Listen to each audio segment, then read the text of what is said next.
இது 2026 3D printer இப்போ வாங்கலாமா வேண்டாமா? ஏங்க ஹீட் வெட் சூடாகும்ல ஆம்லெட் போடலாமா? அப்பா அந்த 3D பிரிண்டர் சும்மா இருக்கு அதுக்கு எனக்கு நோட் ஆட் கொடுக்குறீங்களா? வாங்க இந்த வீடியோவில் இந்த ரெண்டு விஷயத்துக்கும் நம்ம ஒரு முடிவு கட்டுவோம். ஹலோ ஃப்ரெண்ட்ஸ், இது பிரியன் சுதிக் 3Dக்காக. ஒவ்வொரு 3D பிரிண்டர் பற்றின வீடியோலையும் பார்த்தீங்கன்னா நான் 3D பிரிண்டர் இப்போ வாங்கலாமான்னு கேட்குற கேள்விக்கு முதல்ல வர்ற கமெண்ட் என்னவாக இருக்குன்னா, தாராளமாக வாங்க, அந்த காசை நீ சீக்கிரமாகவே எடுத்துடலான்னு சொல்லியிருப்பாங்க. ஆனால் இதில் பாதியும் சாத்தியம் இல்லை. இது என்னுடைய பர்சனல் ஒப்பீனியன். இதுக்கான ஜஸ்டிஃபிகேஷன் இந்த வீடியோ முழுசாக பாருங்கள், நம்மளுக்கு இது புரியும். கொஞ்சம் வருஷத்துக்கு முன்னாடி 3D பிரிண்டர் வச்சுருக்கிறதே ஒரு அட்வான்டேஜ் தான். ஏன்னா நிறைய பேர் பிரிண்ட் சர்வீஸ் இங்கே கொடுத்ததில்லை. அதனால பிரிண்ட் ஆர்டர்ஸ் வாங்குறது ரொம்ப ஈஸி. ஆனால் இது 2026 இப்போது நிறையா ஆப்ஷன்ஸ் வந்துருச்சு.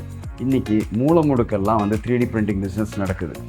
எனக்கு தெரிஞ்சு நிறைய இடத்துல பிரிண்ட் ஃபார்ம்ஸில் 20லேருந்து 30, 40ன்னு 100 பிரிண்டர்ஸ் வரைக்குமே பிரிண்ட் ஆர்டர்ஸ் எடுத்து பண்ணிகிட்ருக்காங்க. காம்படிஷன் இன்றைக்கி ஹெவியாக டெவலப் ஆகிட்டே இருக்குது.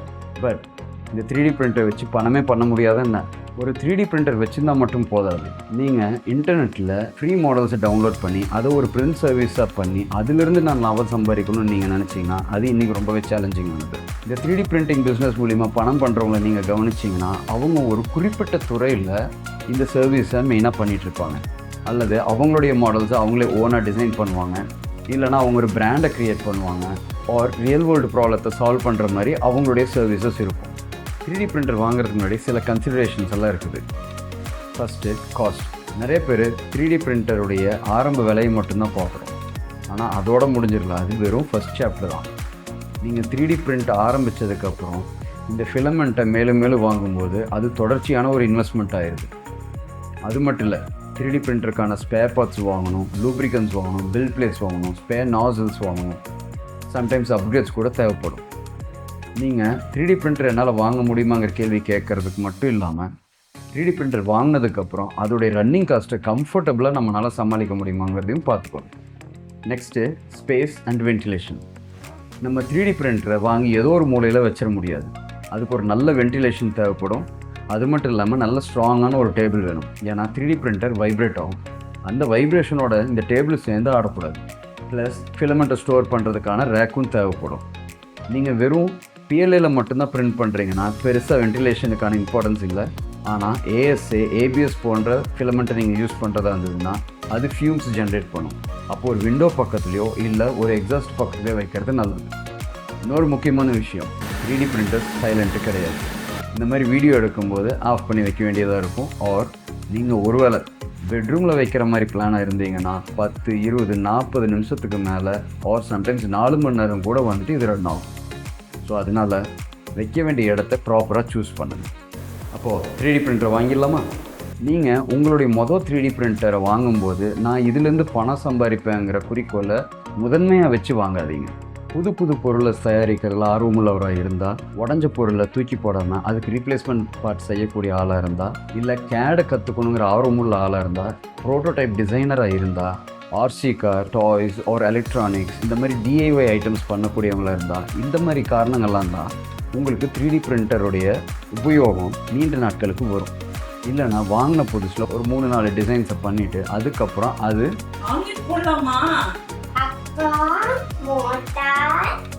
இந்த மாதிரி கேள்விகள் தான் வரும். இதில் ஒரு இன்ட்ரெஸ்டிங்கான விஷயம் என்னென்னா, ஒன்ஸ் நீங்கள் இந்த 3D பிரிண்டரில் நிறையா ப்ராடக்ட்ஸை பண்ண ஆரம்பித்ததுக்கப்புறம் இது அக்கம் பக்கத்தில் இது தெரிஞ்சு உங்கள்கிட்ட எனக்கு இதை பண்ணுறியா அதை பண்ணுறியான்னு கேட்பாங்க. அப்போ தான் உங்களுடைய வருமானம் ஆரம்பிக்கும்.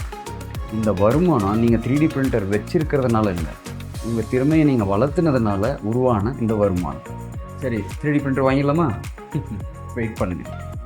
வாங்குறதுக்கு முன்னாடி சில மித் இருக்குது, அதை கிளியர் பண்ணிடுவோம். Myth number 1, 3D printer use பண்ணுறதுக்கு நான் ஒரு இன்ஜினியராக இருக்கணும். டெஃபினட்டாக கிடையாது. ஸோ இன்றைக்கி 3D பிரிண்டர் யூஸ் பண்ணுறதுக்கு உங்களுக்கு ஒரு இன்ஜினியரிங் கிராஜுவேஷனோ இல்லை டெக்னிக்கல் எக்ஸ்பீரியன்ஸோ இருக்கணும்னு அவசியமே இல்லை.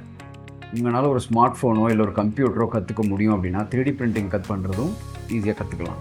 பட் உங்கள்கிட்ட இன்ஜினியரிங் நாலேஜ் இருந்ததுன்னா ஏதாவது காம்ப்ளெக்ஸான ப்ராஜெக்டை நீங்கள் டிசைன் பண்ணும்போது அந்த நாலேஜ் உங்களுக்கு ஹெல்ப்ஃபுல்லாக இருக்கும். மித் நம்பர் 2, 3D பிரிண்டிங் ரொம்பவே சீப். அதான் இல்லை, நம்ம ஆன்லைனில் ஃப்ரீயாக கிடைக்கிற மாடல்ஸை வச்சு மட்டுமே நம்ம இந்த முடிவுக்கு வந்துட முடியாது.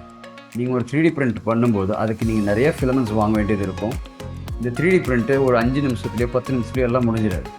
சிலதெல்லாம் வந்து மணிக்கணக்கு எடுக்கும். அப்போது அதுக்குண்டான கரண்ட் எக்ஸ்பென்ஸையும் நீங்கள் ஃபேக்டர் பண்ணணும்.